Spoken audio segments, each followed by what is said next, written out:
El ministro de Hacienda, Rodrigo Cerda, nuestro primer invitado en el programa de hoy. Ministro, muchísimas gracias por la gentileza de estar acá. Buenos días. Gracias, Iván, gracias por invitarme.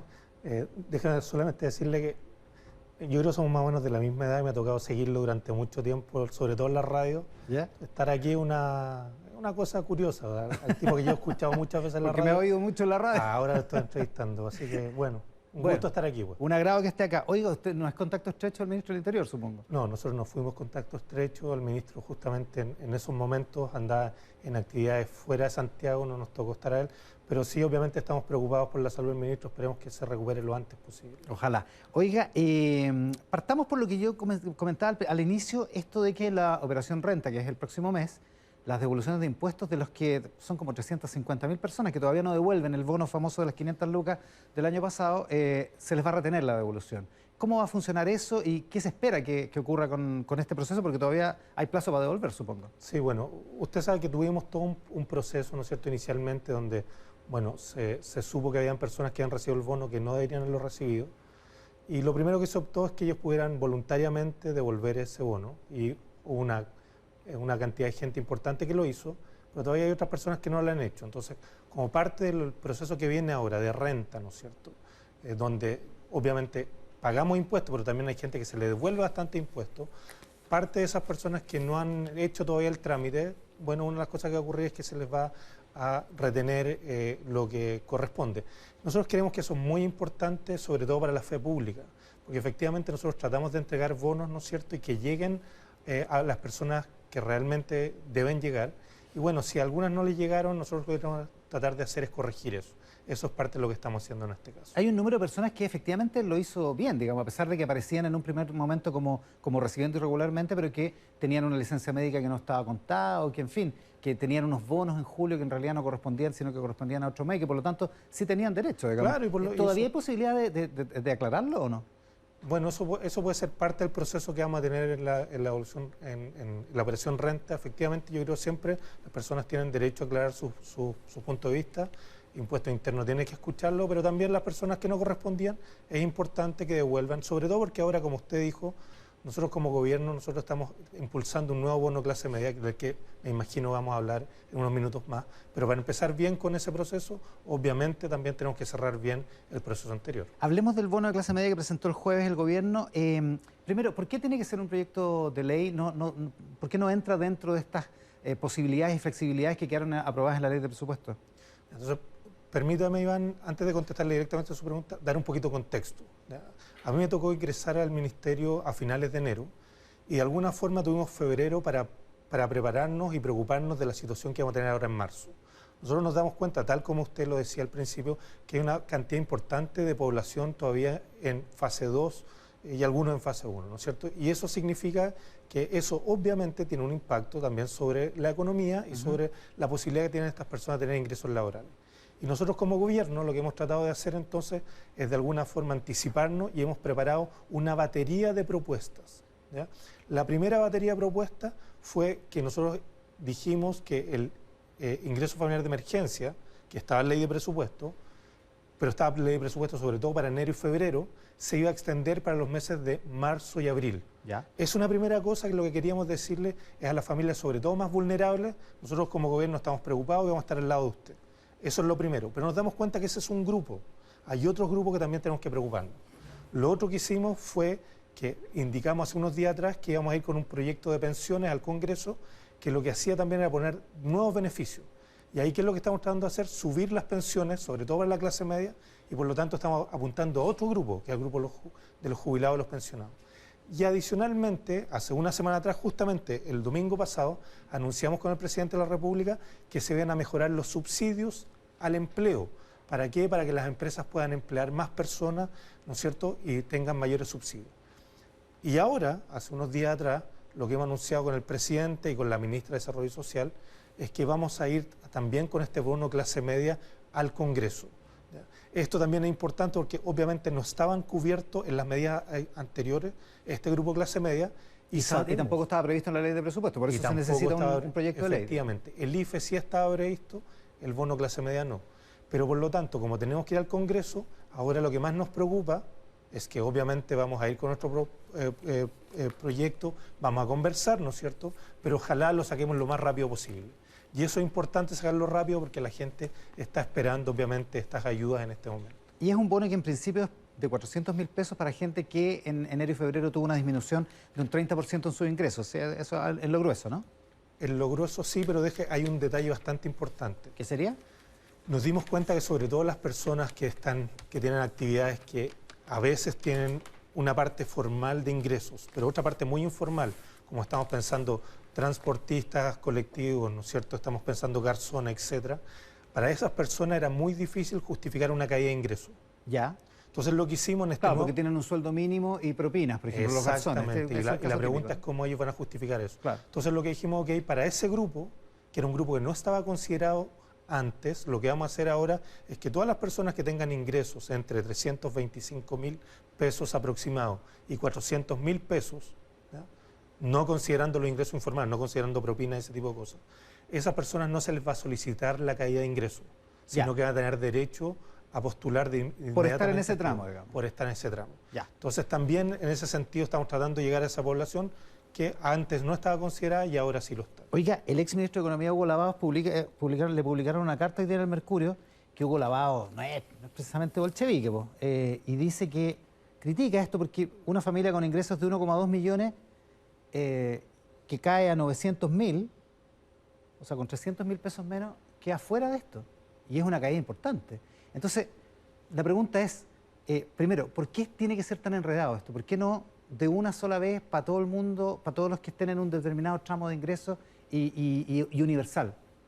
Sí, mira, lo que pasa es que nosotros también entendemos que hay compatriotas de nosotros que lo han pasado bastante mal, ¿no es cierto? Claro. Y eso es lo que estamos tratando de llegar a ellos y llegar lo antes posible a ellos. Y en ese sentido lo que estamos diciendo, bueno, queremos que si hay algunos compatriotas que han tenido la suerte de que no les ha caído los ingresos, obviamente lo que tenemos que hacer es no directamente dirigir los recursos hacia los que han tenido la suerte y que han estado relativamente bien, sino que tenemos que dirigir a los otros. Tiene sentido, digamos. Y ese es el sentido de esto. Ahora, sí nos damos cuenta que hay algunos, ¿no es cierto?, que puede ser más complicado, tal como hablábamos, de justamente mirar y justificar esas caídas de ingresos.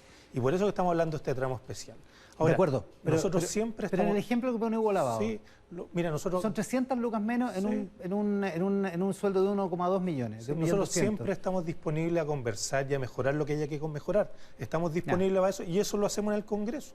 Y por lo tanto, bueno, eventualmente algo podríamos modificar efectivamente. ¿Esos parámetros podrían cambiar en la discusión parlamentaria? Nosotros, como le digo, nosotros somos un gobierno en el sentido dialogante, pero sí quiero decirle algo. Nosotros somos dialogantes, pero esto nos preocupa con sentido de urgencia, queremos hacerlo rápido. Entonces, vamos a dialogar, pero también lo que pedimos, sobre todo al Congreso, es que nos ayude a despacharlo rápido para que estas ayudas lleguen a las personas lo antes posible. En el gobierno asumen que esto tiene, ¿cómo decirlo?, menos efectividad política, por decirlo así, ¿o no? Porque es más enredado, porque es más complicado, porque tampoco detuvo ni por asomo la posibilidad de un tercer retiro de fondos previsionales. Nosotros como gobierno lo que nos preocupa es lo que está pasando con nuestros compatriotas. Esa es la preocupación principal y por eso le digo que nosotros lo que hemos hecho es tener una batería de proyectos y estamos tratando de apuntar a distintas personas, los vulnerables a través del IFE, las personas que están buscando empleo a través de los subsidios de empleo, las personas de clase media a través del bono clase media y las personas, los jubilados que están esperando tanto tiempo por aumento de sus pensiones a través del proyecto pensiones. Entonces nosotros estamos pensando, la verdad nos damos cuenta que no basta con una única política, necesitamos muchas políticas. De acuerdo, y eso porque son grupos distintos, por supuesto, pero mire, un parlamentario del oficialismo me dijo que era doctorado en Harvard, o sea, con posgrado en Harvard, me dijo, ¿sabes qué? Yo no lo entiendo esto, es difícil de entender. Yo tengo título universitario aquí a Chile nomás, pero tampoco lo entiendo. Digamos, o sea, es difícil de comprender para la población general. Digo, no hay manera de hacerlo más sencillo como en Estados Unidos, que con el nuevo paquete le va a llegar un cheque de $1.400 a un universo de población, y punto. Bueno, por eso te digo, nosotros estamos tratando de hacerlo lo más simple posible, estamos tratando de hacer la vida fácil para las personas y podemos mejorar lo que se pueda mejorar, ¿no es cierto? Pero lo que es realmente importante es que las platas lleguen y lleguen lo antes posible. Ahora, sí. Parte del objetivo del bono de clase media es tratar de detener un tercer retiro de fondos previsionales. Son dos cosas distintas. Entonces, entonces, lo primero, la preocupación que tenemos nosotros por nuestros compatriotas en la situación que tienen hoy día de alguna forma estamos tratando de contenerla y ayudar a través de toda esta batería política que estamos desarrollando. Lo que ocurra con el tercer retiro es otra cosa. ¿Y por qué es otra cosa? Porque lamentablemente, lo queramos o no, el tercer retiro hoy día no está dentro de nuestro marco institucional, no está dentro de las reglas del juego. Lo primero que nosotros tenemos que hacer, por lo tanto, como gobierno, es decir, mira, entendemos esto, pero esto está fuera del marco institucional y por lo tanto nosotros no podemos de alguna forma apoyarlo. Ahora, y sobre cosa, todo, y disculpa, ¿sí? Iván, esto también es importante, una cosa es el marco institucional, pero otra cosa tiene que ver con que lamentablemente hoy día hay muchas personas que tienen saldo en sus cuentas prácticamente cero. Eso significa que esas personas no van a poder retirar. Eso significa que estamos generando expectativas para que las personas lamentablemente no van a poder cumplir. Y más aún, si miramos en los grupos más vulnerables y de menores ingresos, es ahí donde los saldos de cuentas individuales en la AFP son cada vez más cercanas a cero. Por lo tanto, son esos sectores lamentablemente los que se van a ver más perjudicados y no van a haber cumplido sus expectativas. Y eso hay que decírselo lamentablemente a los chilenos. Ahora, no hay quien defienda esto como una política pública razonable, ¿eh? Incluso los que promueven el tercer retiro entienden que no es una política pública sensata, digamos, todo lo contrario. No obstante, la premura política, la presión política y la popularidad del retiro hacen que estas cuestiones sigan avanzando. La UDI, lo tenemos publicado ante 13.cl, la UDI le está pidiendo al gobierno que apoye esta idea de Joaquín Lavín, que se materializó en un proyecto parlamentario a fines de la semana, de que se retire plata de los fondos de cesantía. Sí, nosotros obviamente estamos siempre disponibles a escuchar todo tipo de ideas, para discutir todo tipo de ideas, pero nosotros tenemos una hoja de ruta clara, que es la que está hablando ahora, y es una hoja de ruta que está pensada en este mes de marzo. Sabemos que marzo es un mes complicado y por eso que queremos también impulsar lo más rápido posible esto y que lleguen las platas a los chilenos. Y eso incluye, y déjame decírtelo también, incluye el tema pensiones. Porque el tema pensiones es un tema muy relevante que los chilenos han estado esperando hace mucho tiempo. Tenemos disponibles fondos para poder pagar hoy día mayores pensiones y eso no es por una sola vez, esas son mayores pensiones todos los meses y no solamente para el grupo más vulnerable, también para la clase media y por eso que es tan importante también avanzar en pensiones. Ya. Es parte de este paquete como lo estamos viendo. Hablemos del tema de pensiones en un momento más, pero la idea de esta idea de Joaquín Lavín, ¿a usted no le gusta y el gobierno no la va a apoyar o sí hay posibilidad? Mira, nosotros lo que Tomando en consideración, perdón, el realismo político de que, por otra parte, el tercer retiro va a seguir avanzando. ¿Sí? ¿Para qué andamos con cosas? No, si nosotros lo que decimos es lo siguiente, nosotros lo que decimos es que hemos puesto sobre la mesa una batería de proyectos y lo que necesitamos es que eso avance con urgencia. Entonces lo que estamos diciendo, por favor, discutamos eso y hagamos que los recursos fluyan hacia los chilenos. Es mucha plata este paquete que nosotros estábamos hablando, un paquete que en este plan de marzo son prácticamente 3.000 millones de dólares adicionales. Son pocas veces que vemos una magnitud de ese tipo de aportes fiscales. Entonces, si tenemos esa plata disponible, por favor avancemos y permitamos que lleguen a los chilenos. Eso es lo que estamos diciendo ahora. Ya, pero en binario, ¿sí o no? ¿A usted le gusta la propuesta de Joaquín Lavín de ir a meterle mano a los fondos de cesantía? Las cosas no son binarias, lamentablemente. Entonces, lo que yo le estoy diciendo, lo primero es que lleguemos con este paquete de ayuda a los chilenos. Lo segundo, y esto también es muy importante, es que reactivemos la economía lo antes posible. Y si en ese camino la economía no se reactivara y siguiéramos con problemas sanitarios, bueno, tendremos que estudiar otras cosas, estamos abiertos a estudiar otras cosas. Pero en este momento la urgencia es salir con este paquete que estamos planteando como gobierno. Ministro, hablemos del tema de pensiones y del financiamiento de las pensiones, porque hoy día me faltan dedos de la mano para contar los economistas que salen en el diario diciendo que Rodrigo Vergara, que es expresidente del Banco Central, que tampoco vamos a decir que fue el Che, digamos, dice el gobierno tiene que hacer mejor su caso en términos de explicar cómo es que esto está financiado, digamos, porque realmente no se entiende de dónde salió la plata. Interesante el término bolchevique, pero bueno. Y junto en la misma frase con Rodrigo Vergara, además. Bueno, yo estimo mucho a Rodrigo y lo respeto mucho a eso, por favor, que quede clarísimo. Y también con muchos de los economistas que están ahí. Yo lo único que quiero decir es lo siguiente. Mire, nosotros tenemos una reforma de pensiones que ingresamos en agosto de 2018. Esta reforma de pensiones ingresó con 4 puntos a las cuentas personales. Y nosotros como gobierno nos dimos cuenta que para poder avanzar teníamos que negociar, y así lo hicimos en la Cámara de Diputados. Terminamos con 3 puntos en las cuentas personales y 3 puntos para un fondo más colectivo. Ese proyecto, además, lo hemos potenciado hoy día y hemos dicho que además vamos a poner fondos adicionales para subir la pensión básica solidaria. Yo quería recordarle a mis compatriotas que cuando empezó este gobierno, la pensión básica solidaria estaba en 104.000 pesos. Hoy día estamos llegando a 170.000 y con este proyecto llegaremos a 177.000. Nos gustaría que fuera más, pero sí es un esfuerzo muy importante. Que es el equivalente a la línea de la pobreza, ¿no? Que es el equivalente a la línea de pobreza, por eso estamos fijando ahí.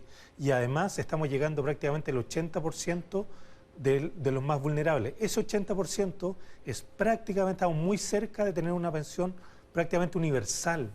Entonces, es un proyecto ambicioso, es un proyecto que va a la clase media y es un proyecto que sobre todo permite subir pensiones. Yo creo que si tuviera que ponerle un título a este proyecto, es un proyecto de aumento de pensiones, más que reforma de pensiones.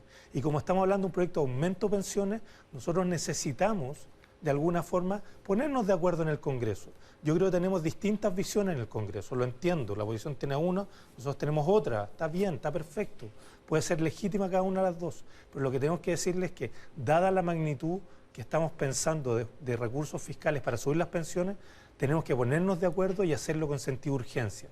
Nosotros estamos dispuestos a dialogar. De acuerdo, esa es la variable política. Tiene que aprobar la reforma de pensiones o proyecto de aumento de pensiones, como usted lo rebautiza. La pregunta es cómo es que el Ministerio de Hacienda, que ha sido ortodoxo en todos los gobiernos desde el 90 en adelante, genera esta especie de consenso entre economistas distintos, o sea, Estebaneo, Rodrigo Vergara, Rodrigo Valdés. Me faltan algunos nombres, eso sí. En términos de lo que se está planteando como materia de financiamiento, no está tan claro, y que lo que se está planteando como un gasto permanente no tiene un ingreso permanente como correlato, que es la política habitual de Hacienda. Bueno, vamos al tiro a eso. Entonces, lo primero es que nosotros no tenemos ningún problema en seguir explicando esto en el Congreso y a los economistas cuando sea necesario. Ningún problema, si lo haremos, etc. Pero dicho eso, la reforma total de pensiones que se impulsa en este gobierno, que ha sido en distintas etapas. Tuvimos primero un aumento del pilar solidario y ahora viene esta segunda etapa, ¿no es cierto? Todo eso requiere aproximadamente 1,2 puntos del PIB. O sea, estamos hablando en régimen que podríamos llegar a el 2030 cerca de 4.500 millones de dólares. Es harto, son muchos recursos fiscales y por eso me parece bien que los colegas se preocupen del financiamiento. Ahora, ¿cómo lo vemos nosotros? Nosotros lo que vemos es lo siguiente, ese 1,2 puntos del PIB está financiado, ¿por qué? Porque nosotros ya pasamos una reforma tributaria que llamamos la modernización tributaria, que nos dio 0,8 puntos del PIB, bastante cerca del 1,2, ahí está el 0,8. Pero además, nosotros dentro de nuestro sistema de pensiones tenemos un sistema antiguo que todavía el fisco tiene un déficit de 1 punto del PIB. O sea, este año vamos a pagar cerca de 1 punto del PIB solamente en ese sistema. Ese sistema naturalmente, como el sistema antiguo, ¿ya?, antes de que cambiara la AFP, ese se va a ir acabando a través del tiempo y eso significa que en algún momento va a tener espacio también. Se van a cruzar esas dos líneas, digamos. Entonces, si usted suma... O sea, vamos a pagar con reforma tributaria. Déjeme ponerlo de esta forma. ¿Ya? Generalmente siempre decimos, mira, para gastos permanentes, ingreso permanente, estamos muy de acuerdo en eso. Pero también el presupuesto, usted se defendía eso, pero también lo que le estoy diciendo es que a veces también gastos permanentes se financian con disminuciones de otros gastos permanentes. Ya, o sea, perdone, pero cuando dijeron hace un par de semanas, dijeron que esto se iba a financiar con, lo dijo el director del presupuesto, de hecho, Matías Acevedo, que esto se iba a financiar con holguras y con el crecimiento. No era correcto eso, porque francamente el crecimiento no está asegurado. Pero déjeme ponerlo de esta forma. Yo trabajo muy de cerca con el director de presupuesto y también con el subsecretario de Hacienda, somos un equipo, obviamente. Y claro, las holguras, ¿por qué van apareciendo hacia adelante? Y aquí estamos pensando no solamente en los 3 o 4 años que siguen, sino que el tema de pensiones va mucho hacia adelante. ¿Por qué aparecen las holguras? Porque efectivamente lo que estamos hablando es que este gasto permanente, que todavía tenemos 1 punto del PIB, que es el sistema antiguo, va a ir desapareciendo naturalmente. Eso va generando holguras. No, sí, se lo entiendo, pero no es con el crecimiento. Es con que se está acabando un sistema donde se está gastando plata hoy, digamos. Bueno, parte viene por el tema de que se va acabando ese sistema y lo otro también porque efectivamente que la modernización tributaria nos entrega algo más de recursos, ¿no es cierto? Y también esperamos que el crecimiento nos otorgue algo más. Ya, pero si yo le pido un consejo a usted como economista y le digo, ¿sabe que me voy a comprar una casa más grande? Porque creo que en el futuro me van a aumentar el sueldo, usted me diría, Iván, no está siendo responsable, ¿o no? Pero no es eso lo que le estoy diciendo yo, no le estoy diciendo otra cosa, estoy diciendo, usted va a poder comprar la casa que usted está poniendo, porque también en este momento tal vez va a vender otra casa. Yo lo que estoy diciendo es que vamos a poder financiar ese gasto porque está disminuyendo otro gasto.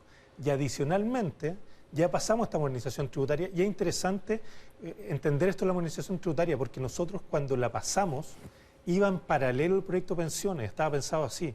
Lamentablemente el proyecto de modernización tributaria finalmente se promulgó y el proyecto de pensiones no. Pero ¿Y no las holguras de esa reforma tributaria no se han gastado, dice usted? Bueno, se ha ido gastando algo, pero si usted se da cuenta, yo le digo que tenemos un punto de menores pensiones más 0,8 esto otro. Estamos hablando de 1,8 y la reforma de pensiones solamente 1,2. Está buena la cuenta, le sobra plata, le sobra 0,6 entonces. Que hemos estado gastando en distintas otras cosas del gobierno. Ministro, vio hoy día una muy interesante entrevista a la nueva presidenta de la Asociación de AFP, una entrevista de Mariana Marusic a Alejandra Cox, que dice dos cosas. Uno dice, la reforma de pensiones así como está, no está correcta, no está bien, es mejor que no se apruebe. Mire, yo me levanté bien temprano a leer toda la entrevista porque sabía que usted me la iba a preguntar, así que traté de hacer. Muy bien, ¿ves? Entonces, déjeme decir lo siguiente. Yo no me pongo en el escenario que no se apruebe la reforma de pensiones. Y no me pongo en el escenario, ¿sabe por qué? Porque como tenemos tantos recursos fiscales disponibles que significan un aumento de pensiones, creo que si no vamos con el aumento de pensiones sería una frustración muy grande para nuestros compatriotas. Podemos discutir la técnica, podemos discutir distintas cosas, pero es importante generar este aumento de pensiones en el corto plazo. Y ahí, nuevamente, yo le pido a todos los actores que ojalá nos pongamos en esa dimensión, una dimensión de diálogo, pero donde el diálogo tampoco pare la urgencia.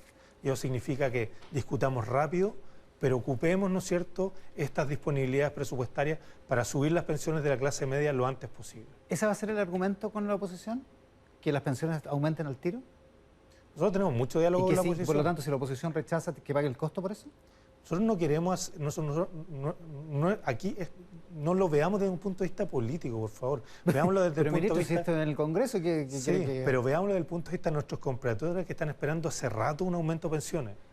Entonces, efectivamente, por eso le digo, no me pongo en el... Me parecería tan raro que no aprobáramos esto. O sea, tenemos que ponernos de acuerdo de alguna forma. Yo entiendo que la oposición tiene su forma de ver, ellos quieren 6 puntos al programa colectivo, ¿no es cierto? Y nosotros lo que estamos diciendo, fíjese, no estamos diciendo los 6 puntos de ahorro personal. Lo que nosotros estamos diciendo, por lo menos una parte de eso tiene el ahorro personal. ¿Por qué lo decimos? Porque nosotros nos damos cuenta que hay muchas personas que quieren ver el día de mañana que su esfuerzo que hacen hoy día, trabajando, ¿no es cierto?, sea mayores pensiones el día de mañana. Y ese es un valor que nosotros compartimos. Pero en el resto, y eso es lo que tenemos que ponernos de acuerdo de alguna forma en el Congreso. Ahora, el resto de las cosas yo creo que estamos bastante cerca y por eso que sería realmente lamentable que no llegáramos a este aumento de pensión. Ministro, lo último, la nueva presidenta de la Asociación de AFP propone que hay que moverse hacia un sistema distinto, un sistema donde haya una pensión básica y universal que debe ser generosa y debidamente financiada y que sobre eso el esfuerzo de cada uno mejore la pensión futura, pero que cada chileno, 100% universal, usted dijo estamos cerca de una pensión universal con el 80% que se está proponiendo, que todos los chilenos tengamos la expectativa de que en algún momento cuando seamos viejos vamos a tener ese piso mínimo. Nosotros estamos tratando de entregar esta tranquilidad a nuestros compatriotas justamente con este proyecto.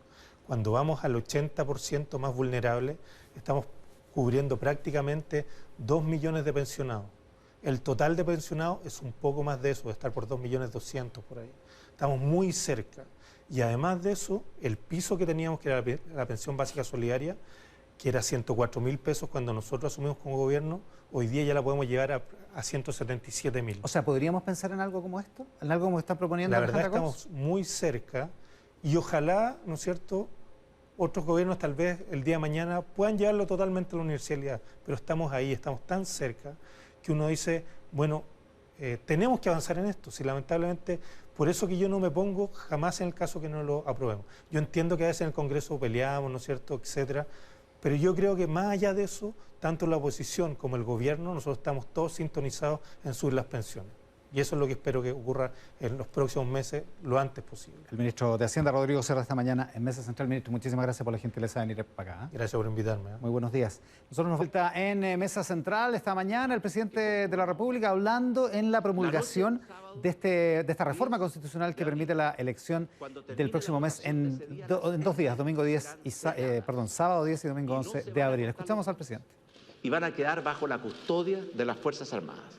Los apoderados y los vocales podrán velar por el cumplimiento de las normas de seguridad mientras las urnas están selladas y bajo la custodia de las Fuerzas Armadas. Pero sin duda no podrán ingresar a los recintos donde se encuentran esas urnas selladas y custodiadas. La mañana del domingo, las urnas volverán a las mesas de votación, se les quitará el sello de seguridad y continuará el proceso de votación. Explicando los detalles de cómo va a ser esta inédita votación en 2 jornadas el próximo 10 y 11 de abril, la promulgación que hace La Moneda respecto de este proyecto. Todos los detalles luego en nuestra edición de Tele 13 tarde, después de la franja de publicidad política en televisión. En mesa central, acá en el estudio, ya los ven en pantalla, Cristian Bofill, Gonzalo Miller, Alfredo Joañán, ¿cómo están? Muy buenos días. Muy buenos días. Y nos falta la Javiera Parada, que iba a estar con nosotros en esta mañana y tuvo un problema de última hora y no vamos a contar con ella en este programa de domingo. Partamos por lo más importante de la semana para ti, Cristian. ¿Qué fue? 2 cosas. Primero, el retiro de la estatua de Baquedano, que el problema no es tanto, a mi modo de ver, el retiro, sino que básicamente las circunstancias que llevaron al retiro y, obviamente, la pandemia que se agravó y entramos en un cuadro bastante crítico justamente a un mes de las elecciones del 11 de abril. Hay una columna muy dramática de Gonzalo Cordero hoy en La Tercera respecto del retiro de la estatua. ¿Para ti, Alfredo? Bueno, evidentemente que el retiro de la estatua de Baquedano es relevante. Esto tiene muchas aristas. Una arista es la que menciona Cristian. Otra arista es todo el trabajo colectivo de sobreinterpretación que se le ha dado a esto. Es decir, yo creo que es un muy buen reflejo esta sobreinterpretación por izquierdas y derechas duras. Es muy fiel reflejo de lo que está pasando en una parte de la población en Chile. Y el segundo tema que me parece relevante, que está conectado con la Araucanía, es no sé cómo calificarla, la insólita entrevista a Cristian Barra hoy, extrañísima. En el Mercurio, sí. Al límite de lo absurdo, ¿qué quieren que les diga?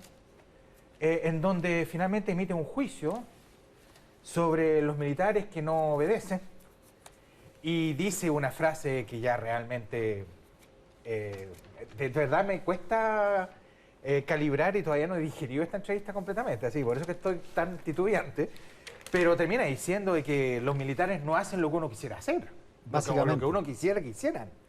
Por lo tanto, yo creo que esto ya se transformó en un tema muy importante, lo que dice Cristian Barra. Es una entrevista de Bárbara Viala en el reportaje del Mercurio de hoy. Dice: encuentro insólito, dice Cristian Barra, que los militares lleguen a las reuniones con abogados para decir por qué no pueden hacer las cosas.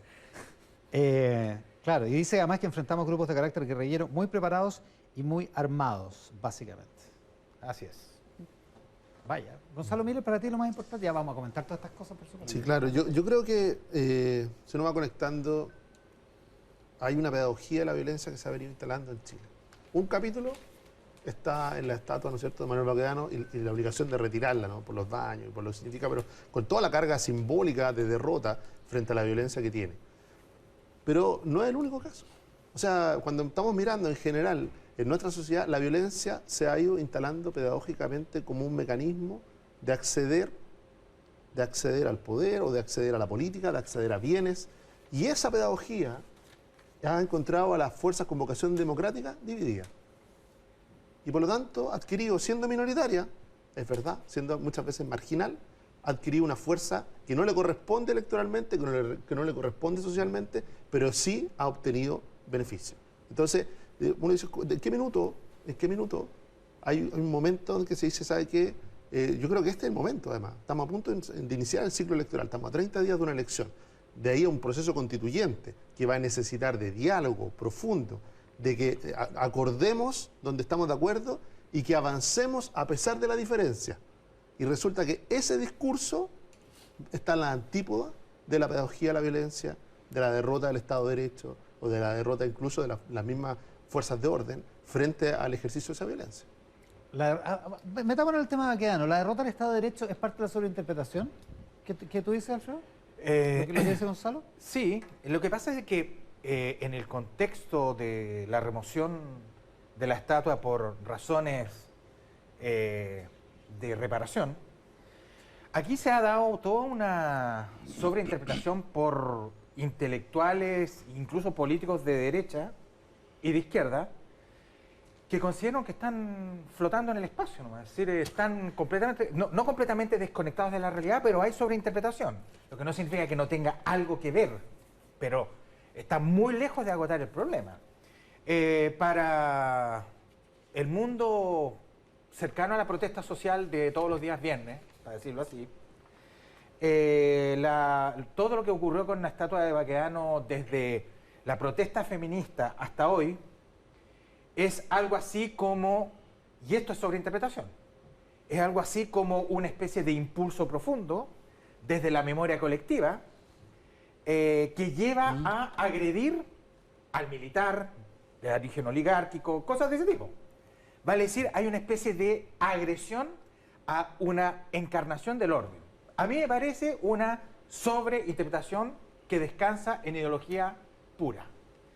Del mismo modo en que, por el lado de la derecha, cuando militares ofendidos se acercan a la estatua del general Baquedano y prácticamente hacen una especie de acto de desagravio frente al monumento, y comienza otra interpretación, que es una interpretación más bien una especie de elogio al orden, es sobreinterpretación también. Lo que está ocurriendo en Plaza Baquedano desde antes del estallido social, y evidentemente desde el estallido social, no es eso. Y si es eso, es una parte muy pequeña. ¿Por qué? Porque yo creo que aquí lo que omite la sobreideologización es que aquí hay vandalismo. Y es un vandalismo muy despolitizado. Las personas que han sido arrestadas por quemar la estatua son tipos que de política no tienen ni idea. Y no tienen ni idea tampoco de quién es el general Baquedano. Por lo tanto, a mí me preocupa que se sobreinterprete tanto lo que ocurre en el perímetro de la estatua y con la estatua, porque estamos entregando razones que las personas no necesariamente están utilizando y que están muy desconectadas de la realidad. Yo les recomiendo leer, y termino por ahí, lean una entrevista concedida por Juan Pablo Luna, académico de Ciencia Política de la Universidad Católica, en el día de ayer al The Clinic, en donde él justamente pone el énfasis de una sobreinterpretación general de la clase política y de la élite política respecto a de muchas cosas que están ocurriendo en Chile. Una de ellas es esta. Cristian. Yo creo que más allá de sobreinterpretaciones, lo que pasó en la Plaza Italia es lo que en los manuales militares se dice que cuando un ejército no da una batalla en el momento que tiene que darla, la da más adelante en circunstancias más adversas. La Plaza Italia, más allá de Baquedano, de la protesta o de lo que sea, hoy día es el símbolo de la violencia y de la falta de respeto al Estado de Derecho.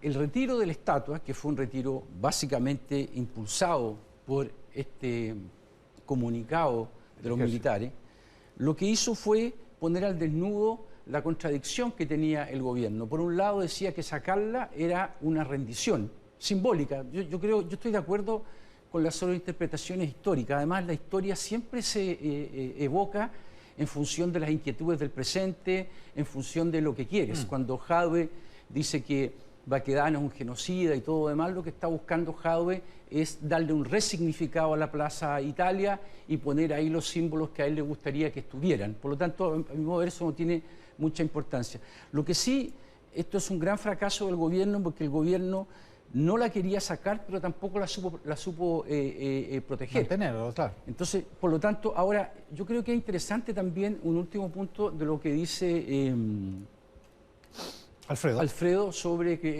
la entrevista de Cristian Barra. La verdad es que el problema de los militares con el mantenimiento del orden, con lo que tienen que hacer, eso viene desde hace mucho rato. Aquí la noche más tensa después del estallido social fue el 12 de noviembre, cuando hubo un diálogo entre el comandante jefe del ejército y el presidente Piñera, que estaba sondeando pedirle que sacara las tropas. Y los argumentos, por lo que se ha sabido que se le dieron, fueron dos. Le dijeron primero las Fuerzas Armadas no están preparadas ni entrenadas para mantener el orden público, pero si tienen que salir con reglas claras. O sea, y no las hay en este minuto. Por lo tanto, ahí hay un tema de que si se tiene que recurrir en algún momento, y ojalá que no llegue a usar la fuerza militar, eso tiene que ser a través de un consenso amplio, un consenso político. No puede ser solamente el Poder Ejecutivo, tiene que estar apoyado por otros poderes y tener reglas claras. Ahora, si eso yo creo es así, que eso es lo que refleja la entrevista de Cristian Barra. es que si eso es así, es que explícamelo un poco mejor, porque si eso es así, ¿por qué aparece? Cristian Barra tenía un bajísimo perfil Es lo que te iba a decir. en todo este tiempo, o sea, no había aparecido.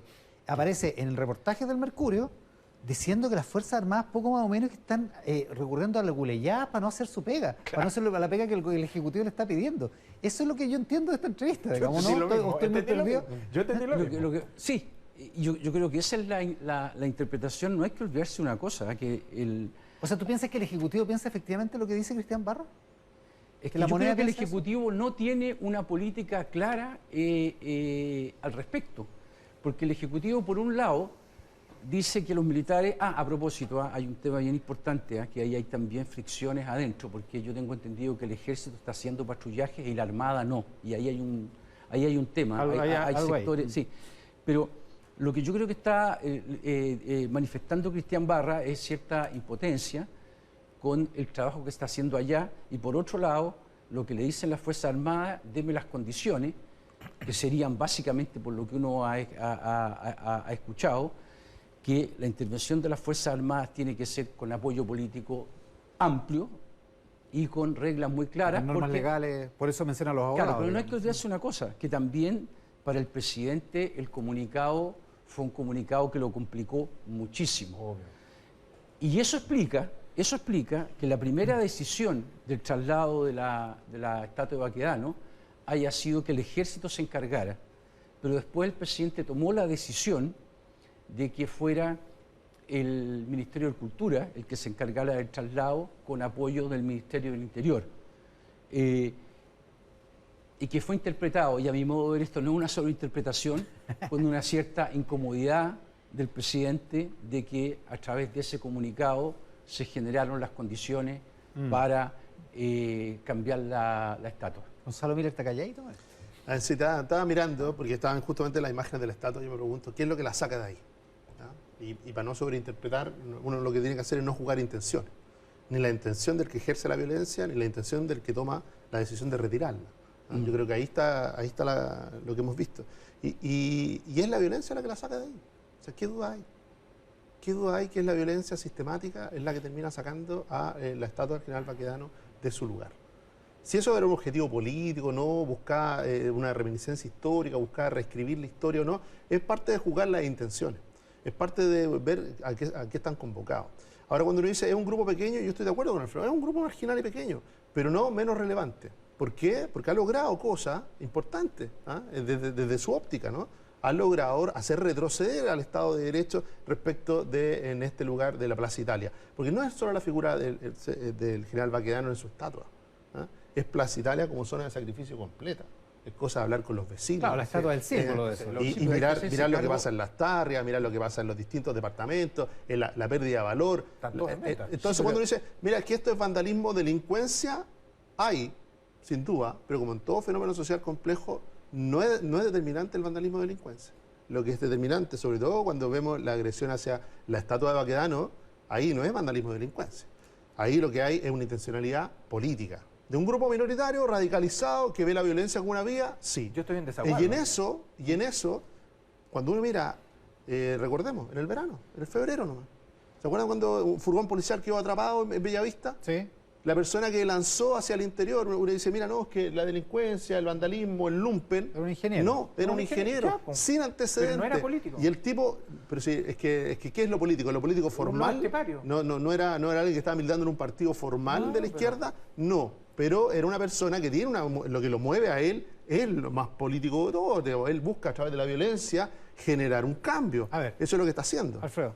No, yo discrepo. De hecho, tanto es así que la persona que quemó la estatua Baquedano hace, ¿cuánto? 8 días atrás, tenía un prontuario policial, pero increíble. Solo le falta. el que tuvieron después de la quema Exacto. del viernes anterior. Exacto. Y ahí yo no veo ni política, ni ideología, ni tampoco veo un intento de reinterpretación de la historia. Yo veo de verdad vandalismo, y pónganle la palabra iconoclasta si les acomoda. Lo que importa acá entender es que la estatua de Baquedano, en tanto estatua, no en lo que representa históricamente, en tanto estatua, en tanto, digámoslo así, en tanto soporte de memoria, pero aquí voy a enfatizar la dimensión soporte, no la de memoria, soporte.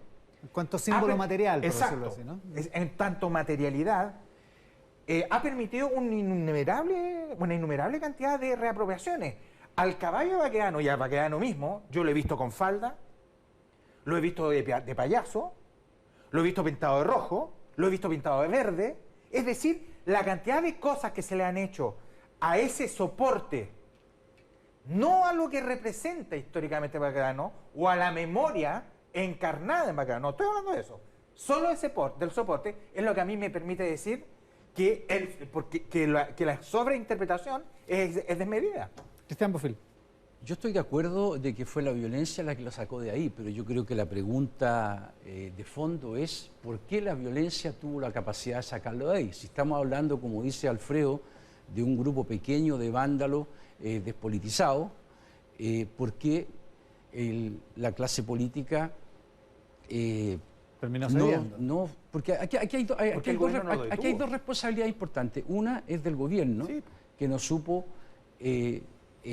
poner orden, y la otra, y que yo creo que se deriva de eso lleva a la incapacidad del gobierno, es que la clase política nunca se puso de acuerdo para criticar la violencia.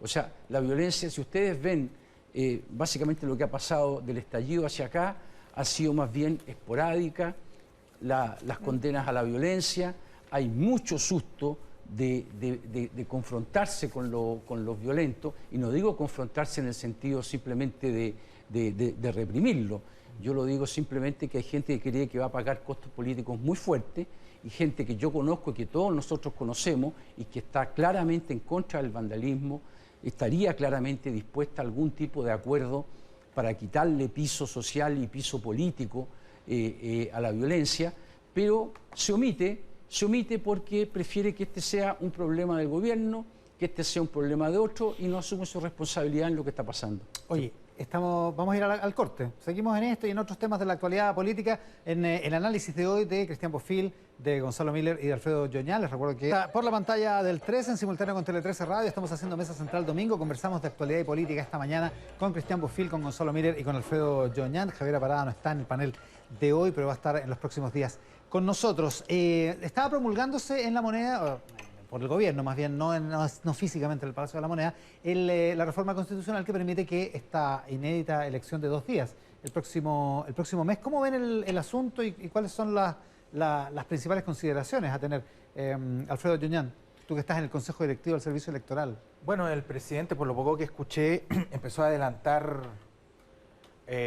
algunas cosas que va a haber que hacer para preservar la confianza en una elección tan importante y tan inédita que es una elección en 2 días.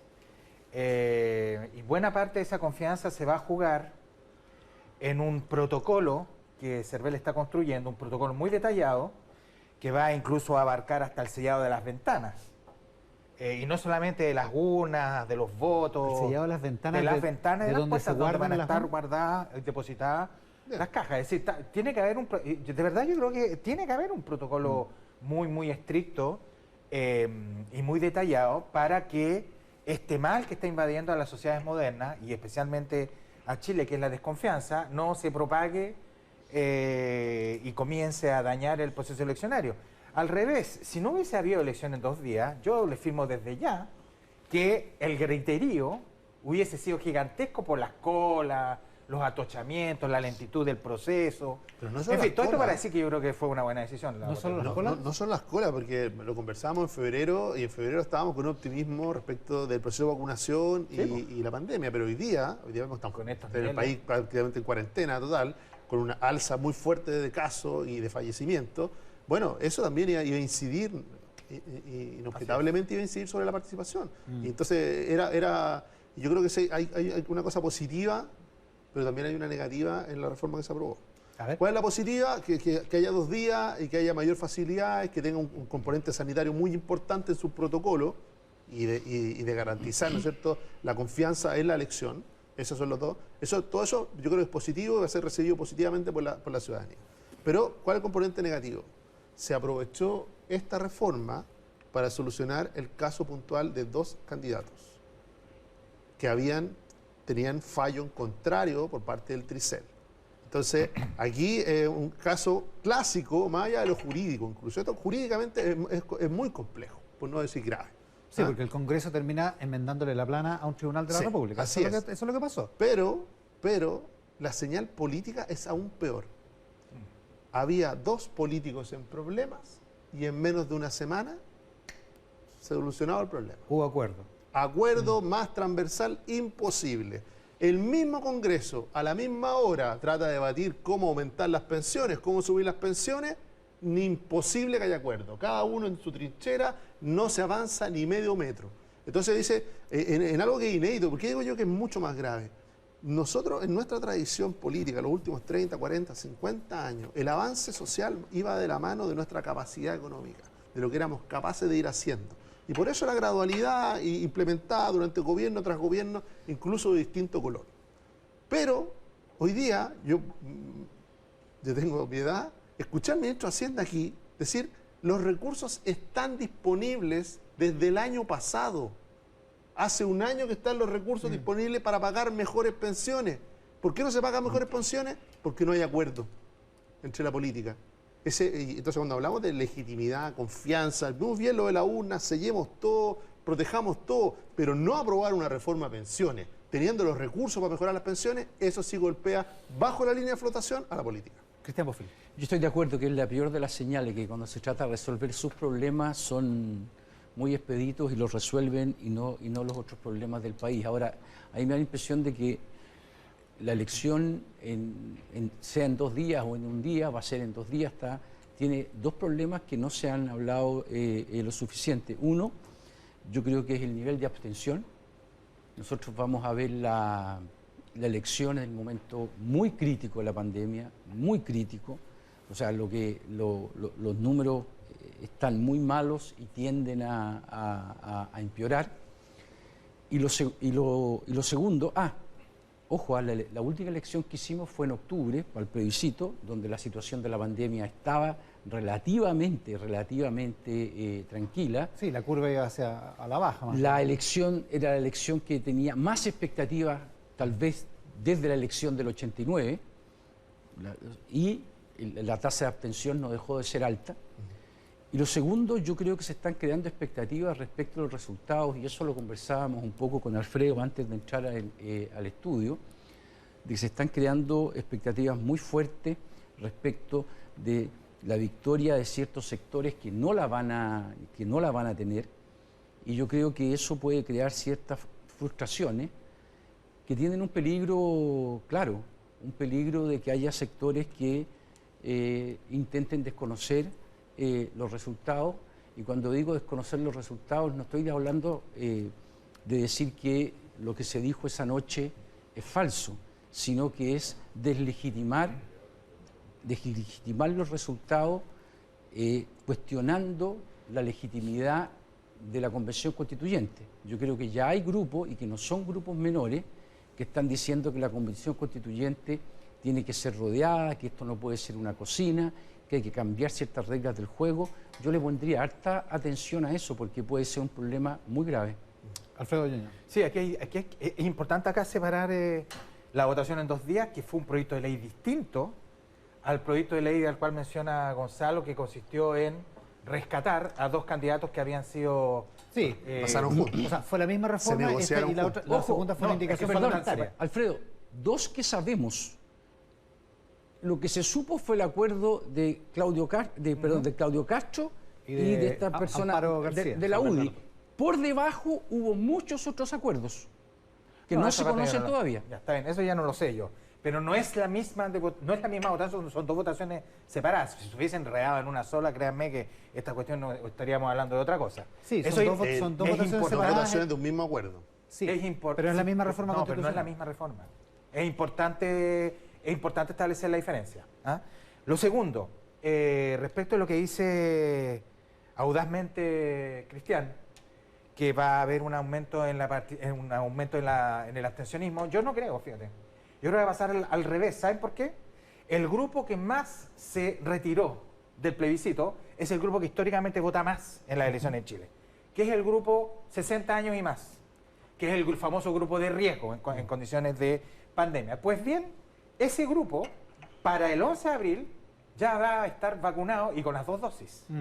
Por lo tanto, la probabilidad de que ese grupo vuelva a las urnas y sufrague es muy alta. Por lo tanto, yo creo que aquí hay que calmarse. Creo que Chile lo está haciendo tan bien en materia de proceso de vacunación, tan bien, estamos a niveles ya de desempeño mundial, objetivamente.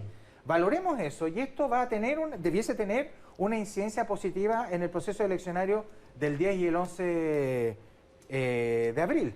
De verdad creo que está bien encaminado lo que está ocurriendo. Bueno, gracias por la audacia, no deja de ser un... Nunca está de más. Pero nunca está de más. Pero yo creo que hay que tomar en cuenta ciertos factores que son importantes. Primero, no sabemos cómo vamos a estar de aquí a un mes con la pandemia. Todo indica que vamos a estar muy mal. Segundo, el tema de que las personas adultos mayores estén vacunados, eso, a mi modo de ver, no necesariamente los lleva a exponerse a riesgos como las aglomeraciones que vamos a tener. Y por otro lado, hay muchos otros grupos que, en las circunstancias que va a estar la pandemia en ese minuto, yo creo que hablar de que la abstención puede ser mayor. Yo creo que fue un buen nivel de votación el de la constituyente. ¿Eh? Ojo, lo que pasa es que era el del plebiscito. Lo que pasa es que fue bajo frente a la enorme expectativa que había, pero no fueron malos números. Sí, yo no creo que sea audaz, y el tiempo va a decir si tú tenías razón o yo tenía razón, no creo que sea audaz alertar de que puede haber un nivel de abstención mayor. Gonzalo, o sea, que tenemos un problema de participación política. Perdón, lo último, y menos alertar de que pueden haber grupos que usen ese nivel de abstención para cuestionar los trabajos de la Convención Constituyente. Yo creo que eso ha ocurrido en las últimas elecciones presidenciales con la misma fuerza de grupos que dicen, mira, no, si votó el 50%, entonces el que gana, gana en realidad con el 26%. Eso está, para la gente que vive la cultura del meme, está tapizado cada vez que hay elecciones. ¿Ah? Ahora, en esta elección, que tiene un componente distinto, Cristian tiene un punto, digamos, esta elección es de constituyente, ¿no es cierto? Vamos a iniciar un proceso que esperamos salga cero falta, no solo administrativamente, sino también políticamente, por la confianza que implica por lo que van a redactar la nueva Constitución. Yo creo que nosotros tenemos un problema de participación estructural, y por eso a mí no me sorprendió tanto que en el plebiscito la participación haya llegado a 52, que es la más alta, pero muy parecida a la del 2017, está como 0,5 más por sobre lo que fue la segunda vuelta del 2017. Yo no creo que vaya a haber un aumento de participación muy sustantivo en esta elección, pero yo creo que lo que termina ocurriendo en los fenómenos, sobre todo en el voto voluntario en Chile, es de que esto termina siempre compensado por entradas y salidas de grupos. Y eso sí tiene que ver con el diálogo político, con la campaña y con lo que está en juego. Hay grupos que entran y grupos que salen. La pandemia fue un componente para ayudar a sacar gente, sí, pero hay gente que dijo, no, yo me voy a resguardar, no voy a estar, sobre todo porque era un resultado que parecía como jugado. No había mucho que hacer la diferencia, mucha gente se restó de eso. Ahora, en esta elección, yo creo que esta una elección tiene una buena.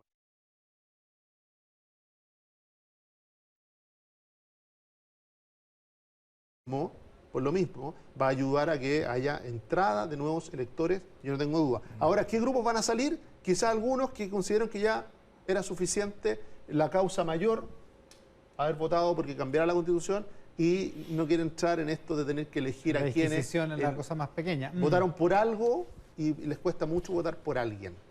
Cristian. Yo creo que la mayor crítica que se le puede hacer a los 2 días haber adoptado esa decisión es el nivel de improvisación con que se trabajó. Esto lo estamos haciendo a prácticamente un mes de las elecciones, Encima, 31 días. cuando sabíamos desde hace mucho tiempo que esto podía ocurrir.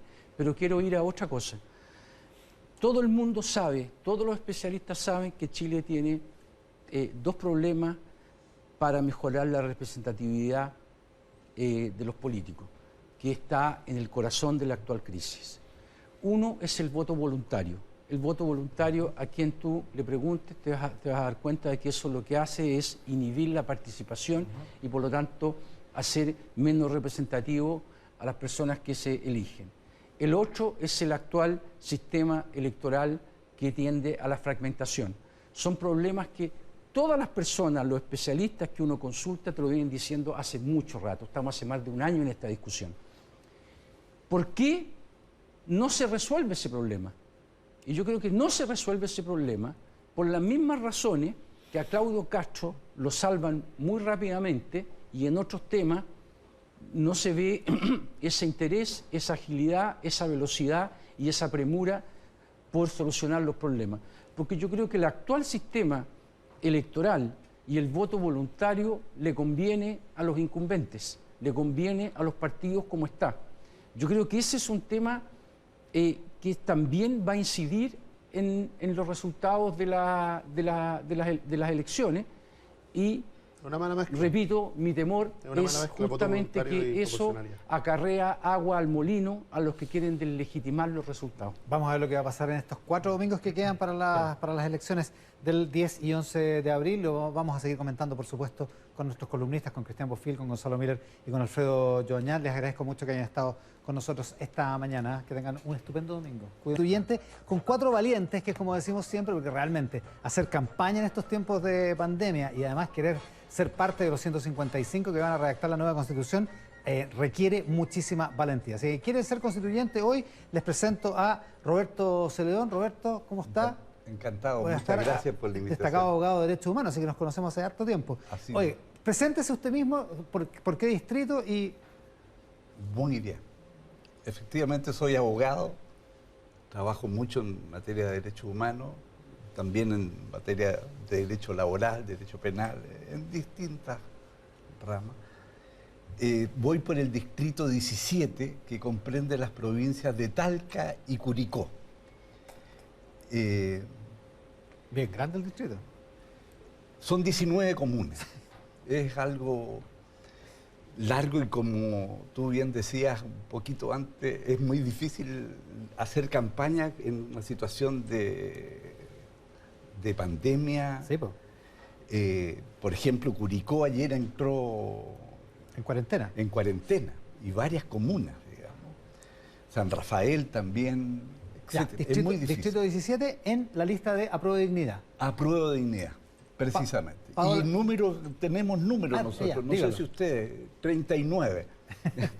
Hay que dar todos los datos en esto. Sí. Sí. Paola Berlín, ¿cómo estás? Hola, buenos días. Buenas tardes, ya está. Buenas tardes, sí. ¿Me presento también? Yo soy Paola Berlín, voy en la lista del apruebo por las comunas por el distrito 11, que comprende las comunas de Las Condes, Lo Barnechea, Peñalolén, Vitacura y La Reina. Y el número mío es IB, cosa más difícil, porque es Y y B larga, hay que especificar. Okay. Número 30. Número 30. Estamos con Diego Ribó, así se pronuncia tu apellido, ¿no? Así se pronuncia. Bueno, yo soy Diego Ribó, soy abogado de la Universidad Católica, me he especializado en los temas de medio ambiente y de gestión pública. Fui seremi del medio ambiente de la región metropolitana 2 años y estoy presentándome en el distrito 10, compuesto por las comunas de San Joaquín, Macul, La Granja, Santiago, Providencia y Ñuñoa, que es el distrito en el que he trabajado, que estudié y que también en el que voto, que es muy importante. En la lista Vamos por Chile. Lista Vamos por Chile. ¿Y tú eres militante de la UDI, no? Soy militante hace 3 años de la UDI. Perdón, no pregunté, Paola, ¿tú estás ahí en la lista de la apruebo, independiente? En un cupo de ciudadanos de la lista de la apruebo. ¿Y yo Roberto? también independiente también, en el cupo de el Frente Regionalista Verde, ¿no? Sí, exactamente. Y me faltó, a mí lo único que me faltó decir mi profesión, que no lo dije. Soy abogada, pero soy abogada dedicada a las comunicaciones hace más de 10 años. Está como dedicada al periodismo, lo Paola, hace harto rato. Es verdad. Ruth Olivera. Bueno, mi nombre es Ruth Olivera, muchas gracias por la invitación. Yo soy abogada, soy madre de 2 además. Voy de candidata constituyente independiente en un cupo RN. Y por las comunas de Recoleta, Independencia, Huechuraba, Conchalí, Quinta Normal, Lo Prado, Renca y Cerro Navia. Ya, perfecto. Y tiene número también, ¿no? 18. Número 18. Yo no nombré mi número, XP17. Aprovechen nomás, aprovechen. Mire que todos los candidatos están muy ansiosos en fin, de promocionarse en una elección que es muy complicada. ¿Por qué quieren ser constituyentes? Esa es la siguiente pregunta. Ruth, ¿por qué? Bueno, yo quiero ser constituyente porque yo quiero que Chile sea un país mejor. Yo quiero que el Estado haga la pega en Chile, que se dedique a atender, y no como nos pasa hoy día que Chile no atiende. Yo quiero además que Chile trabaje en llegar primero a las personas preventivamente, que trabaje en la salud, pero que también lo haga de manera preventiva y que no llegue cuando ya estamos enfermos recuperándonos de las enfermedades. Pero principalmente quiero hoy día trabajar por construir y por recoger las iniciativas que la gente tiene en la calle y que me comparten en el distrito, y que son principalmente que evitemos los privilegios que tenemos las personas que entramos a política. Y desde ahí que yo he invitado a mis compañeros y compañeras constituyentes a que una vez que quedemos en el de constituyente que hemos electo, podamos ese reglamento escribirlo dejando de lado todos los privilegios que podemos tener, como las asignaciones de locomoción, como los bonos, los viáticos que tienen los parlamentarios hoy día actualmente. Y como nosotros vamos a construir ese reglamento, creo que es necesario dar señales importantes y que podamos hacer precisamente el primer gesto, diciéndole a la gente, ¿sabe qué? Se acabaron los privilegios en Chile, nosotros vamos a ser un ciudadano común, nos vamos a atender en hospitales públicos, vamos a trasladarnos en el transporte público. Vamos a cobrar la palabra si sale Exactamente, electa. y así será. Paula Belín, ¿por qué quieres ser constituyente? Chita, es la pregunta del millón. Yo quiero ser constituyente básicamente, Iván, porque creo que puedo ser útil. Chile estaba pasando por un momento histórico, y quizás nunca mejor dicho, hoy en día todo es histórico, pero esto realmente es un proceso histórico único, para qué decir que se vaya a hacer en paridad, además en paridad de género, y yo estoy segura que puedo ser útil en encontrar puntos en común. Yo me visualizo como una bisagra que mueve dos partes que de lo contrario no se mueven. Hay mucho que moverse en Chile, hay mucho por hacer, y faltan personas dialogantes que sean capaces de sentar a conversar con estos y aquellos, por decirlo de alguna manera, porque de lo contrario no vamos a lograr una constitución que sea robusta, que cuente con la legitimidad que necesita, y eventualmente, a partir de la Constitución, dar un punto de partida a un nuevo Chile, a un nuevo trato, a una nueva manera de entendernos entre nosotros, otra manera de entender el Estado respecto de nosotros, etcétera. Esa es la motivación de Paula Belín. ¿Cuál es la tuya, Diego Rivas? ¿Por qué quieres ser constituyente? Bueno, yo tuve la oportunidad de ser parte del servicio público como Seremi del Medio Ambiente de la región metropolitana 2 años, y la verdad es que cuando uno está en el servicio público, al menos lo personal, te marca para siempre, porque el resultado del trabajo que uno hace ayuda a mejorar la calidad de vida de las personas, y eso es muy llenador. Y si vamos a estar en una convención constituyente que va a ser la discusión de políticas públicas más importante de ojalá los próximos 50 años, me hizo todo el sentido ser parte. Pero sobre todo porque considero esencial que la convención constituyente parta de la base de 3 principios que son esenciales. La familia como núcleo fundamental de la sociedad, la dignidad de la persona humana puesto en el centro de la discusión, pero sobre todo que cada persona en Chile pueda desarrollar su proyecto de vida en libertad. Roberto Celedón, en su caso, ¿por qué quiere ser constituyente? Mira, hay muchas razones, digamos. Primero, creo que Chile está viviendo una profunda crisis política, social y, en definitiva, moral. Por lo tanto, tenemos una enorme responsabilidad con nuestro pueblo, y si uno analiza las causas, se topa con la Constitución del 80, que establece las bases de la organización social y política que hemos tenido, y que termina siendo profundamente excluyente, discriminatoria, poco democrática, poco inclusiva, y por lo tanto el tema del cambio constitucional es un tema fundamental. Y en este tema yo desde muy joven tengo una aproximación que culminé ya siendo muy adulto en un magíster de Derecho Constitucional, que es tema todo muy vinculado con el tema de los derechos humanos y los derechos sociales. Por eso creo que tenemos una responsabilidad histórica tremenda de generar una nueva constitución, una primera ley, como le llaman algunos juristas, para concluir y rescatar lo que el cardenal Silva Enrique llamaba el alma de Chile. Yo creo que ese concepto es muy fundamental, rescatar nuestros orígenes. Ya, a ver, yo sé que están todos en campaña y la idea es como ponerle algo de promesa a la campaña, pero ¿por qué la Constitución realmente le tendría que cambiar la vida a los chilenos? ¿Por qué este texto constitucional podría cambiarles la vida? ¿En qué sentido? ¿Qué piensas tú, Ruth? Principalmente porque yo creo que hoy día nosotros tenemos que trabajar, y esto es muy importante, cómo consagramos nosotros la salud, qué es lo que entendemos por una salud más digna, por ejemplo. La gente está esperando que además el Estado los atienda, que este Estado sea un Estado al que tú no llegas y te pelotean o te maltratan, te sientes discriminado por una cantidad de factores. Pero la verdad es que hoy día, si tú trabajas en la Constitución y empiezas a consagrar, por ejemplo, la prevención en materia de salud, ya nosotros como Estado tenemos que después, a través de políticas públicas y leyes, los congresistas, el Ejecutivo, tendrá que después trabajar en ello para poder entregar estas promesas que nosotros le vamos a hacer a la gente. Hoy el Estado se preocupa de recuperar a los enfermos, por ejemplo, una de las cosas que hace, y no se preocupa de la prevención en materia de salud. Cómo nosotros hacemos un ahorro para el Estado también en prevenir a las personas que se enfermen.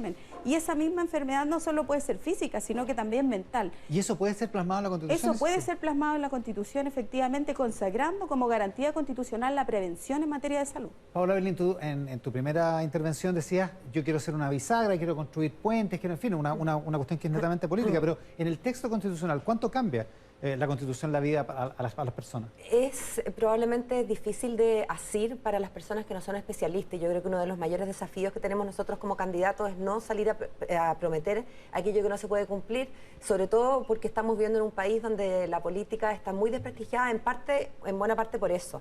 Yo creo que una Constitución importa, si no, no estaría presentándome para ser parte de los 155, importa e importa mucho, pero no es lo único que importa. Por supuesto que va a ser importante cómo se hagan las políticas públicas a partir del marco que da la Constitución. Así que yo creo que sí, importa, pero cuando me preguntan a mí, y me lo han preguntado, Iván, en la calle, ¿tú qué prometes? ¿O usted qué promete? Yo no prometo nada, yo prometo trabajar arduamente durante ese año que probablemente tome, porque sabemos que son 9 meses prorrogables por 3 meses. Importa, por supuesto que importa, la Constitución da un etos, invita también a la ciudadanía a vivir de cierta forma. La Constitución es de alguna manera un lineamiento estratégico de largo plazo y, por cierto, una manera de interpretar todas las normas que van a tener que adaptarse. Importa la Constitución mucho, pero no es lo único que importa. Diego Ribó. Sí, todos los candidatos normalmente nombramos salud, educación, pensiones, que van a ser parte de la discusión esencial, pero esa misma pregunta nosotros se la hemos hecho a los vecinos del Distrito 10, y lo que nos responden es que hay 3 cosas que deben necesariamente abordarse hoy en día, y yo les explico cómo se pueden abordar desde el punto de vista constitucional. Lo primero tiene que ver con la seguridad ciudadana. Hay una sensación permanente de impunidad a la comisión de delitos, y esto desde los delitos comunes y corrientes, los delitos de cuello y corbata y los delitos de corrupción. Por lo tanto, debe ser una prioridad del Estado abordar la seguridad ciudadana. Lo segundo, incluir descentralización que involucre otorgar facultades de seguridad a los municipios, que son los primeros en abordar los problemas de las personas. Y lo tercero, que Carabineros de Chile, que merecen todo mi respeto y admiración, no estén dedicados a funciones administrativas como ir a controlar si una persona está cumpliendo la prisión preventiva. Lo segundo tiene que ver con la migración. Los vecinos del Distrito 10 han sufrido las consecuencias de una ola migratoria totalmente desbordada y descontrolada, que le afectan su calidad de vida, los servicios públicos que ya no eran suficientemente buenos para los vecinos, si además ahora tenemos cientos de personas adicionales que el Estado se tiene a hacer cargo, y eso puede quedar plasmado en la Constitución, donde se determinan cuáles son las condiciones para obtener la ciudadanía, sancionando de todas maneras a quienes ingresan ilegalmente al país, que no puedan obtener la ciudadanía. Y el último punto, que es lo que yo me he dedicado, al desarrollo sustentable, más acceso a áreas verdes y objetivo del Estado al cuidado del medio ambiente. ¿Por qué ¿En qué le puede cambiar la vida de una Constitución a la gente, Roberto Soledón? En muchos sentidos. Primero, terminar con la percepción de un Estado exclusivamente represivo, sino que un Estado efectivamente al servicio del pueblo, de la sociedad, en su conjunto. A mi juicio debe tener plena centralidad el tema de los derechos humanos, en su conjunto, en su integridad, porque los derechos humanos, si bien son múltiples, son uno, y está basado en la dignidad de la persona humana. Los derechos civiles y políticos, los derechos económicos, sociales y culturales, y los derechos ambientales. Ese debe ser el motor, el centro del Estado. Ahí se juega el bien común, en el desarrollo de los derechos humanos, de todos, sin exclusiones de ninguna naturaleza. Tenemos que tener un Estado nuevo. El Estado nuestro entregó todo, lo privatizó todo y lo transformó todo en negocio. La educación en negocio, la salud en negocio, las pensiones también en negocio. Tenemos que terminar con esa racionalidad. Los derechos son derechos y no están sometidos al tema del dinero.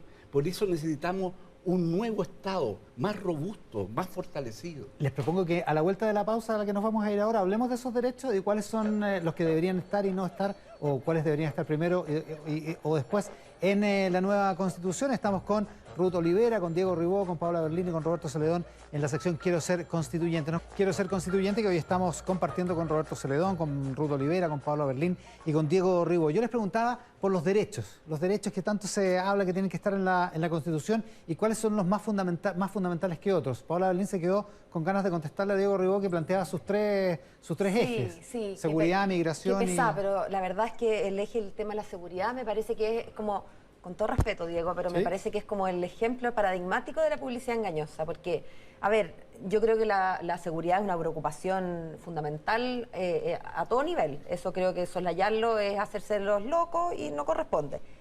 Pero pretender que la seguridad es algo que se soluciona en la Constitución, me parece que simplemente no se condice con la realidad.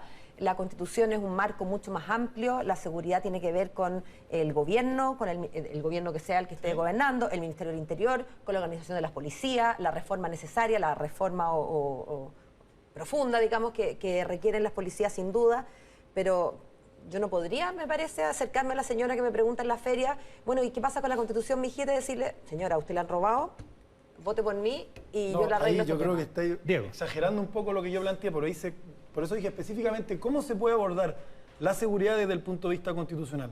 Porque todo lo que nosotros definamos va a tener que tener una bajada en política pública, en salud, en educación, va a pasar exactamente lo mismo. Por eso yo siempre he dicho que es tan importante la elección de los constituyentes como el Congreso que se elija en noviembre, porque ellos van a tener que implementar lo que nosotros acordemos.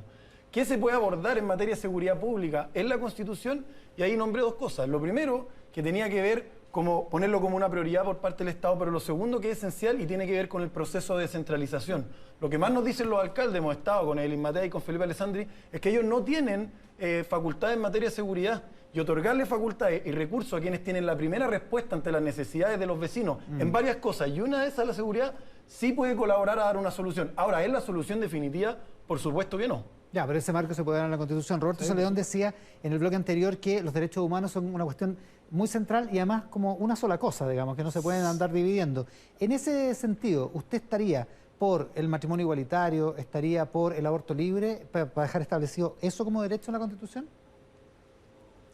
No me estoy refiriendo a ese tipo de temática cuando hablo de los derechos civiles, políticos, económicos, sociales y culturales y ambientales. Yo creo que hay un tema de cuál es el fondo de las cosas, cómo construimos una sociedad, un ordenamiento social, político y económico distinto. Y yo creo que para mí me hace mucha fuerza el concepto de fratelli tutti, todos hermanos, remirarnos como un país de hermanos. Hoy día con esta Constitución y con este proceso, una Constitución que se basó en la ideología de la seguridad nacional, que creó la figura del enemigo interno, que creó un sistema a propósito del Estado subsidiario, un sistema neoliberal que deformó todo desde un punto de vista moral, porque todo lo transformó en negocio, hasta las aguas son negocios. No puede ser. Tenemos que recuperar nuestro país y tenemos que enfrentar todos los problemas que plantea también el tema de la igualdad de género. Los derechos humanos no solo son defensa ante la agresión del Estado o de agentes del Estado, sino que también son promoción de algo también. Pero ¿qué es lo que está planteando usted? Es todo. Nosotros podemos incluso organizar el Estado. Yo podría pero en dar el tema de igualdad de género, ¿usted estaría porque el aborto fuera libre y que eso fuera una garantía constitucional? A mí el concepto de aborto libre no me gusta, pero sí creo que hay que despenalizar el tema del aborto porque estamos en un cuadro extremo. Ninguna mujer quiere abortar. Si me permite decir algo muy personalísimo, porque esto lo he discutido con mis hijos e hijas y nietos, y mi hijo menor, voy a decir algo personal, digamos. Mi hijo menor es adoptado, el menor de mis hijos. Tengo muchos hijos. Y cuando discutimos esto en la mesa, él dijo, si me hubiesen abortado yo no existiría, pero yo no querría nunca que se persiga a mi madre, a una mujer por este tema. ¿Qué piensas de esto? Sí, yo creo que la pregunta es qué hacemos con los derechos reproductivos y sexuales de la mujer, cómo los consagramos en esa Constitución y los garantizamos para que no sea el Estado o los parlamentarios determinados en cada periodo, quien esté allí en ese momento determinado, diciendo que las mujeres tienen que ser penalizadas por ciertos actos que tengan que ver con las decisiones que tomen respecto de sus derechos reproductivos y sexuales. Pero eso también va de la mano con la educación, que nosotros pongamos las herramientas y las condiciones que nosotros podamos permitirle a las mujeres para que esas decisiones que se vayan a tomar de interrumpir el aborto o que tengan que ver con sus derechos reproductivos y sexuales, esté también el Estado participando desde un inicio, con educación no sexista, con salud no sexista. Aquí hay una serie de derechos que se tienen que hablar y una serie de garantías que se deben producir en la Constitución, pero no empezar a tratar la temática como si esto fuera el aborto libre o no. Esto yo creo que es hasta dónde el Estado tiene que acompañar a la mujer y cómo tenemos que hacerlo para educar desde un inicio. Paula Berlín, ¿qué piensas de esto? Sí, estoy completamente de acuerdo con Ruth. Me parece que no es necesario pronunciarse siquiera sobre el aborto en una Constitución. Lo que sí es súper urgente es consagrar los derechos reproductivos y sexuales de las mujeres, acompañado, por cierto, de la educación que merecen todas las mujeres para poder decidir, planificar, etcétera. No estoy de acuerdo, por cierto, con la penalización del aborto en tres causales ni en ninguna de las otras causales. Y de respecto al matrimonio civil que también preguntaste, Iván, del matrimonio igualitario, bueno, el matrimonio es muchas cosas, es un sueño, es un sacramento, es un contrato. En tanto contrato, me parece que es obvio que puede celebrarse entre personas del mismo sexo, pero de nuevo, eso no tiene por qué estar en una Constitución. Te doy al tiro la palabra a Diego. Sí, solamente que decir que en esa Constitución, aparte de nosotros establecer una vida libre de violencia para las mujeres, también debemos consagrar la no discriminación de género. Y de ahí en adelante, toda la normativa que se produzca o que se deba cambiar en su oportunidad, porque nosotros vamos a establecer el qué, el cómo lo van a seguir haciendo las instituciones que le corresponde. Pero sí, en ese caso, nosotros consagrar que no exista discriminación de género, habrá que analizar la normativa que hoy día actualmente existe y que produce discriminaciones en esa materia. Diego Ribó. Sí, aquí coincido con Paola esta vez, porque si nosotros miramos el ejemplo de Ecuador, cuando se hizo la Convención Constituyente, establecieron específicamente que el matrimonio debía ser entre un hombre y una mujer. Y después, como de 10 años, empezó una discusión pública y ellos reconocieron que habían cometido un error por poner en el tema constitucional algo que tiene una bajada de política pública. Entonces, llevar toda esta temática de discusiones muy importantes, pero tan de definición específica a la Constitución, termina siendo un tremendo problema, porque después hay que modificar la Constitución cada vez que uno se hace algo. Ya, o sea, ustedes no pondrían en el texto constitucional ninguna alusión al matrimonio. Pero el acuerdo que tiene Diego conmigo es un acuerdo formal, en el sentido de no ponerlo en la Constitución. Yo soy completamente proclive a que se pueda casar quien quiera casarse. Sí, yo lo decía por el tema del matrimonio, pero también el caso del aborto. Yo no comparto el aborto. Ahora, no creo que esto tenga que ser una sanitización de la discusión de que son los buenos contra los malos. No considero que alguien que haya sufrido lamentablemente una violación pueda decir yo estoy a favor del aborto. Esto no es como los pro vida, los pro muerte, pero en lo personal considero que dentro del vientre materno, habiéndose producido un embarazo, hay una vida y el deber del Estado pero de protegerla. El texto constitucional podría decir que el Estado tiene que proteger la vida del que está por nacer. Sí, pero con ese mismo texto actual igual se aprobó la ley de las tres causales. Por lo tanto, no necesariamente va... Queda normativa sanitaria. Tanto en la Convención Interamericana de Derechos Humanos como en el texto constitucional, si bien la ley es el instrumento para proteger la vida del que está por nacer. Y así se entiende, digamos. Por eso no es inconstitucional el aborto en tres causales. El aborto en tres causales. Y en todo caso, Iván... Y traslada del derecho penal al derecho sanitario, que eso es lo importante. Eso es acompañar a la mujer, como bien dice Ruth, como bien dice... Claro, porque ese proyecto despenaliza. Exacto. Eso es lo fundamental. Y no sé si yo tampoco soy partidario de discriminar por razones de género bajo ningún concepto, digamos, bajo ningún concepto. Paola Belén. Dos cositas nomás.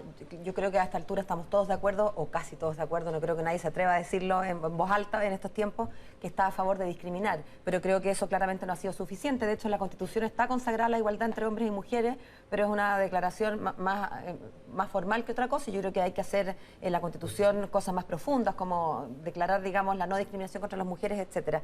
Lo que quería decir sobre la vida del que está por nacer, no hay ninguna legislación que consagre el aborto hasta los 8 meses y medio. O sea, desde luego que hay una protección jurídica para ese feto, digamos. Pero eso no quita que estamos hablando de lo mismo, ¿no? Que no hay que penalizarlo. Tenemos tiempo para una última vuelta. Les quiero preguntar qué es lo que es imprescindible para ustedes en el texto de la nueva Constitución. Parto contigo, Diego. Bueno, yo, habiendo sido Seremi del Medio Ambiente, entiendo el problema del cambio climático que está sufriendo el mundo y me parece esencial, reconociendo que la Constitución actual fue muy innovadora, fue la quinta Constitución del mundo que reconoció los temas ambientales como un derecho consagrado, pero me parece que se debe actualizar y se debe establecer como un objetivo del Estado buscar el desarrollo sustentable. Y eso, el desarrollo sustentable tiene 3 variables: la equidad social, el crecimiento económico y el cuidado del medio ambiente. En tu caso, Ruth. Sin duda, la prevención de la salud. Yo trabajé en el área deportiva, llevo una vida ligada al deporte y la verdad es que yo creo que la prevención hoy día es una herramienta fundamental, pero más que eso, consagrarlo también constitucionalmente debe estar. Y no solamente porque cuando hablamos de prevención hablamos del aspecto físico o lo que nosotros estamos haciendo para mantenernos saludables, sino que también en la salud mental, y eso implica una serie de cosas. También que lo que va a pasar con la alimentación, el ahorro de medicamentos. Por lo tanto, todo eso tiene que estar consagrado en la prevención de la salud, pero también trabajar con las mujeres en la educación también que sea de calidad para que todos partamos desde la misma línea. Pero ninguna de esas cosas se va a lograr si nosotros no trabajamos en modernizar este Estado, en entregar un Estado que atienda de verdad a las personas. Roberto Celedón, una cosa imprescindible en la Constitución para usted. Bueno, ya hemos dicho todos los que son derechos sociales, económicos y culturales, me parece fundamental. Yo creo que es muy importante restablecer la dignidad del trabajo. A mi juicio, el motor del desarrollo es el conocimiento, la investigación y la innovación. Ese es el motor del desarrollo. Y por lo tanto, la división que hoy día existe cuando definimos en el Código del Trabajo que el trabajador es aquel que presta servicios personales en subordinación y dependencia de otro, establecemos un desequilibrio social tremendo, tremendo. Entonces, si el conocimiento es la base del desarrollo, la investigación y la innovación está en manos de todos. No podemos discriminar, no podemos creer que uno está arriba del otro, cuando el trabajo, la reunión de personas es muy importante. Redignificar el trabajo humano y la equiparidad y la igualdad entre todos los que participan en ese proceso. Paola Berlín, una cosa imprescindible. La pregunta imposible, eso es lo que pasa por estar de entrevistada y no de entrevistadora. Es imposible, la única cosa, elegir una entre las imprescindibles en una Constitución, que es un todo, es un tema sistémico, pero no puede faltar la inclusión. Y cuando hablo de inclusión no solamente me refiero, por cierto, a que Chile del futuro se hace con hombres y con mujeres, sino que también con discapacitados, con todas las minorías, una inclusión mucho más ampliamente reconocida. Segundo, el desarrollo sustentable, dejarles a nuestros hijos una perfecta Constitución sin un planeta donde ejercer los derechos. Somos todos mamíferos antes que ciudadanos, así es que hacerse cargo en el siglo XXI de que el planeta es finito y que nuestro desarrollo tiene que ser con esa, digamos, verdad del puerto de una catedral por delante, me parece que es insoslayable. Y lo tercero, me parece que la Constitución tiene que consagrar ciertos mínimos, ciertos pisos de dignidad en derechos sociales, más allá de las políticas públicas, que por cierto van a ser la bajada más general, pero hay ciertos mínimos que no podemos negarle a nadie, y yo creo que esos tienen que estar consagrados en la Constitución. Eso tiene que estar en este texto para el que se están postulando Ruth Olivera, Diego Ribó, Paola Berlín y Roberto Celedón. Estamos terminando el programa, estamos tratando de calzar, porque a las 12:45, en un minuto y medio más, va a comenzar la franja de publicidad política. Así que les doy 10 segundos para recordar su distrito y lo que le quieren decir a los votantes. Roberto. Muchas gracias. Bueno, ir a votar es un tema fundamental. Los que votaron por el apruebo, voten por los candidatos del apruebo. Eso también es fundamental. Usted elija entre la diversidad, elija aquel que cree que mejor lo puede representar. Ya, 10 segundos, Ruth Olivera. Bueno, yo creo que en esta constitución, en esta creación de una nueva constitución, lo que no nos puede faltar es calle.